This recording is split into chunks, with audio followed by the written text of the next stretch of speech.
नमस्कार, मी सुभाष कोकळे. आपण पाहताय TV6 मराठी न्यूज. पाहूया आजच्या ठळक घडामोडी. बातमी सांगलीमधून जिल्हा बँकेने 6 लाख खाती गोठवली. खातेदारांना तातडीने KYC करण्याचे आवाहन. सुट्टी दिवशीही शनिवार आणि रविवार बँक सुरू राहणार. सांगली जिल्हा मध्यवर्ती सहकारी बँकेने 6 लाख सभासदांची खाती गोठवली आहेत. खातेदारांना KYC करण्याबाबत वारंवार सूचना दिल्या मात्र लाखो खातेदारांनी KYC केली नाही.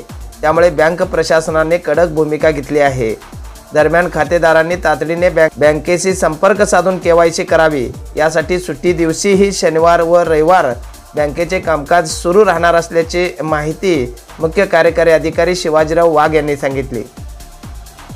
केंद्र व राज्य शासनाकडून शेतकऱ्यांना मिळणारे विविध प्रकारचे अनुदान मदत जिल्हा बँकेच्या माध्यमातून संबंधित लाभार्थी शेतकऱ्यांच्या खात्यावर वर्ग होत असते.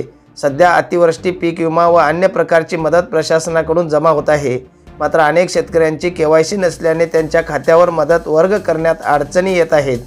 जिल्हा बँकेने गेल्या काही दिवसापासून खातेदारांना वारंवार KYC करण्याचे आवाहन केले आहे. मात्र त्याला फारसा प्रतिसाद मिळालेला नाही.